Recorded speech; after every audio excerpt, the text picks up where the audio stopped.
sign in your 20th year, and then like half your life is in the league, and then you played against like 40% of the players that's ever played in the league. It's just like that longevity has to mean something. There has to be a standard. Like, if you really truly want to know what greatness is like, of course you can accumulate championships in a short amount of time and accolades in a short amount of time. You can have a nice, quick spurt of moment, but like, I truly appreciate somebody who's been. What can you say about Luka then? You see him every night, and then tonight is his first 40-point triple-double as a Laker. This is Luka. Luka three, long distance, no problem. The king was already wobbling, but last night, in a stunning, unprecedented primetime ambush, two of his generation's greatest rivals joined forces not on the court but in the broadcast booth to launch a coordinated, brutal, and public demolition of his legacy. During the halftime show of the NBA's marquee game, Luka Dončić and Kevin Durant, appearing as special guests, were asked about the mark of a true all-time great. Their answers, delivered with calm, cutting precision, were a direct, humiliating attack on LeBron James. Luka questioned his competitive soul. Durant dismantled his self-made legend. This wasn't analysis. It was an execution by two crown princes live on national television, declaring the King's era definitively over. This is the story of the night LeBron was dethroned by the very future he once dominated. The stage was the halftime studio of the NBA's Saturday night showcase. The energy was already electric, with Luka Dončić and Kevin Durant making a rare joint appearance. The host, setting the table, asked a question meant to spark a friendly debate. You two define this era. In your eyes, what's the one non-negotiable trait that separates the all-time greats from the rest? Luka, leaning back with a slight knowing smile, was first. His tone wasn't aggressive, it was eerily analytical, like a professor diagnosing a flawed theory. For me, it is the soul, Luka began, his accent softening the blow of his words. Not just skill, but the fire that is only for competition. It is a private fire. Some players, they have the fire for the game, for the win, for the trophy. But you look at the real giants, Jordan, Kobe, their fire was also against the other giants. They wanted to destroy the legend in front of them, to take his place. It was personal. Today, I see a lot of fire for legacy, for the story, for the business, for the next chapter. The fire for the fight itself, it gets lost. And when that is lost, you are just a great player playing a game. You are not a conqueror. The stage was silent. He never said LeBron's name. He didn't need to. The description of a player with fire for legacy and the next chapter versus a conqueror was a perfect, devastating portrait of the central criticism against LeBron's later career. Luka had just questioned the authenticity of his competitive heart on national TV. No, I mean, there we go. Yes, sir. Pour that. But, LeBron is the greatest, the leading scorer of all time in NBA history. But sure. I think even you would admit there's things about Kevin's game you wish you had. Yeah, for sure. One of the most smoothest, most efficient scorers we've ever had. Like, is there anyone that can do it at every level? Not to the capacity he's done it. And I was reading a stat earlier, the fact that... All right, Austin, me and you, baby, the great white... Wait, all right. Them KDs is old news. Get you some Luka. I got something for you in my locker, all right? Hey, y'all think KD old ass can dance? Watch, I'll make him dance next possession. Give me the rock. Hey, I told my boys I was going to make you dance, KD. Let me see your footwork. Oh, there. As the weight of Luka's words still hung in the air, the host, sensing the seismic shift, turned to Kevin Durant. KD, from your perspective, what's the other component? Is it about how that greatness is built? Durant, who has spent a career in LeBron's shadow, didn't smile. He leaned forward, his delivery flat and razor-sharp, turning the philosophical into the personal. How it's built is everything, Durant stated, because that tells you what it's for. You got guys whose legend is built in the gym, in secret. The story comes after the work. The mystery is real because the focus was pure. He paused, letting the distinction set in. Then you got the other model, where the story comes first, the chosen one narrative out of high school, the media empire that documents the journey, the legendary career that's also a legendary brand. When you build it that way, the legend isn't something that happens to you, it's a product you manufacture. And the thing about a product is it has to be protected. It changes the decisions you make. It becomes about managing the legacy, not just chasing the pinnacle. That's the difference. One is a force of nature, the other is the most brilliant business in sports history. Durant's attack was more insidious than Luka's. He didn't question LeBron's competitiveness, he questioned his authenticity. By framing LeBron's career as a meticulously managed business product, the most brilliant business in sports history, he reframed 2 decades of dominance as a triumph of marketing and calculation, not just primal greatness. He painted LeBron not as a basketball force, but as the CEO of his own myth, implying the pursuit of branding had diluted the purity of the pursuit of greatness. Together, in 3 minutes, they had indicted his heart and his soul. Go, and I think we have the team for that. Obviously, the chemistry with me and the guys, is going to take a little time still, but like you saw today, I think it's getting better and better. It seemed like you guys had a very specific game plan in terms of, or strategy rather, with how you guys defended Jokic. I think his second fewest points he's had into the season, a tie for his fewest field goal attempts. How encouraged were you not to watch the game? And I'm gonna tell you unbiasedly that Luka was Luka having to guard KD as tough as it is, but he was staying in front of KD for several possessions for sure. We'll give Luka that. There's other possessions where I think Thompson got by him. But who the fuck is... The segment didn't end at halftime. It detonated across the digital landscape in real time, shattering the usual NBA discourse into a million polarized fragments. Within minutes, the clips were isolated, subtitled, and memed. Luka's "Fire for Legacy" and Durant's "Most Brilliant Business" lines became instant, weaponized soundbites. The pro-Luka/KD faction roared its approval. For years, these criticisms lived in niche forums and talk radio. Now, they had been delivered from the sport's highest platforms by 2 unimpeachable sources. Hashtags like "Conqueror versus CEO" and "Fire for Legacy" trended globally. It was a cathartic release for every fan who felt LeBron's career had become too managed, too corporate. LeBron's loyalists, however, mounted a furious counteroffensive. They framed the comments as the ultimate hypocrisy. They dug up old quotes of a young LeBron praising Jordan, drawing a direct parallel.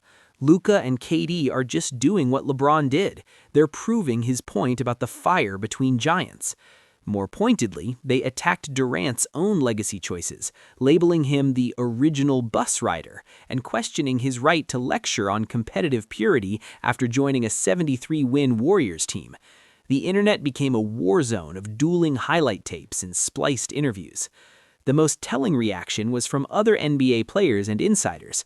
A flood of 100 and speaking head emoji tweets from anonymous player accounts and smaller media figures suggested a silent majority within the league agreed with the critique. It felt less like 2 players sharing an opinion and more like a long-suppressed sentiment finally finding its moment and its messengers. The social media explosion proved this wasn't a TV hot take. It was a cultural moment that cracked open the league's most guarded conversation. 13, 14, that I was out there on the court and I was running past guys and jumping higher and, making passes and doing things that the other 13, 14, 15, 16-year-olds wasn't doing. Mm-hmm. I was like, oh shit, this could be it. This could be it. Yeah. This could be it. And like I'm living in, Section 8 housing. It's me and my mom, we trying to figure it out. And I'm the best basketball player in the world. I'm better than LeBron James, Kevin Durant.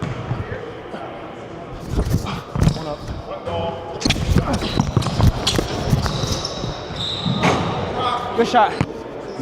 Oh shit! In the eye of this historic storm, the subject of it all offered no defense. LeBron James's public response was a void of absolute silence. His social media channels showed no trace of the controversy, only the usual curated posts of family, workout clips, and business ventures. This silence was not passive, it was a strategic fortress. By refusing to engage, LeBron achieved several things at once. First, he denied Luka and Durant the elevation of direct response. Acknowledging their critique would legitimize it as a peer-to-peer debate. His silence framed it as beneath his station, the chatter of challengers, not the concern of the throne. Second, it protected the brand. Any statement, even a defiant one, would have poured gasoline on a fire that thrives on engagement. His corporate-like non-response was the ultimate brand management tactic, starve the narrative of its primary character. It forced the world to talk about him without giving them anything new from him. But this powerful silence also came with a devastating cost. It could be interpreted as having no counterargument. In the court of public opinion, the prosecution had presented its case with devastating, eloquent witnesses. The defense rested without calling a single one. For the first time in his career, LeBron seemed to have no rebuttal, not because one didn't exist, but because the nature of the attack, questioning his fundamental motivations and authenticity, is nearly impossible to refute without sounding defensive or inauthentic. His mighty silence, while a show of power, also painted him as a king with no words left to defend his reign. Points and everybody saying I have no bag. Why is LeBron paying attention to what the minions on Twitter is saying? I don't get that, Sam. I don't know. I mean, maybe it's a little too much time on his hands because the Lakers didn't have the type of deep playoff run they were hoping for. He lost his podcast partner. That's what J.J. Redick said the team has to be so aware of. You have to know where Steph Curry is 100% of the time, which is easier said than done. As Dončić continues to make magic, fading away with another chance for three. Dončić. The televised ambush and its digital aftermath have accomplished what no playoff loss or statistical shortfall ever could. They have permanently fractured the monolithic narrative of LeBron James's greatness. His legacy is no longer a unified story of triumph. It is now a debate with two officially recognized heavyweight opposing counsels. The GOAT conversation is irrevocably changed. It is no longer just LeBron's stats versus Jordan's rings. A third philosophical dimension has been added. LeBron's curated corporate empire versus Jordan's and others' primal, conquest-driven dominance. Future debates will not just cite his assists and points, but will also quote Luka's fire for legacy and Durant's most brilliant business as evidence of a different, perhaps less pure kind of greatness. His career is now framed as a choice between two paths, not an inevitable ascent. This public skewering also redefines the final act of his career. He is no longer simply chasing a fifth ring or playing with his son. He is now engaged in a live public defense of his entire competitive philosophy. Every clutch shot, every leadership moment will be filtered through the lens of, is this the conqueror or the CEO protecting his brand?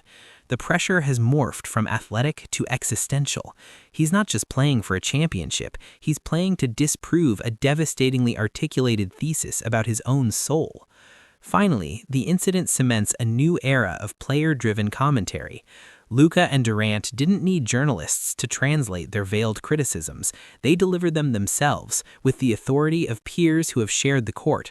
This signals a future where stars will directly shape legacy narratives in real time, using media platforms not just for promotion, but for public philosophical combat. The gates have been opened, and LeBron was the first king marched through them.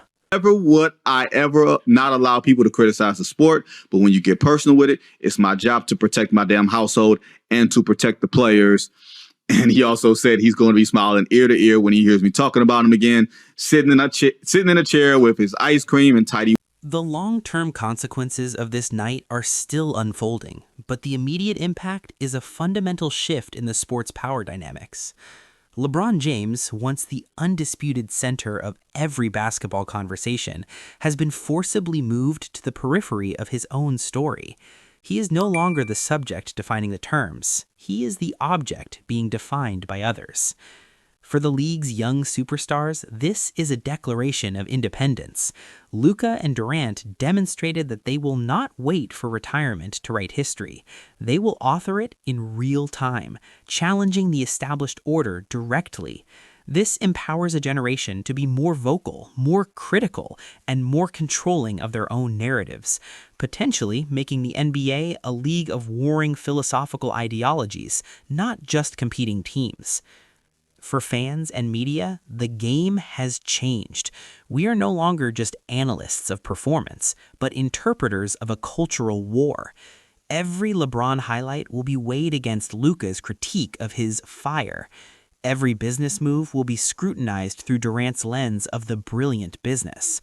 The discourse has been permanently poisoned or enlightened by a deeper, more personal layer of conflict. Most importantly, this incident ensures that LeBron's final chapters will be played under a microscope of doubt that he himself never created. The final verdict on his career will now answer two questions.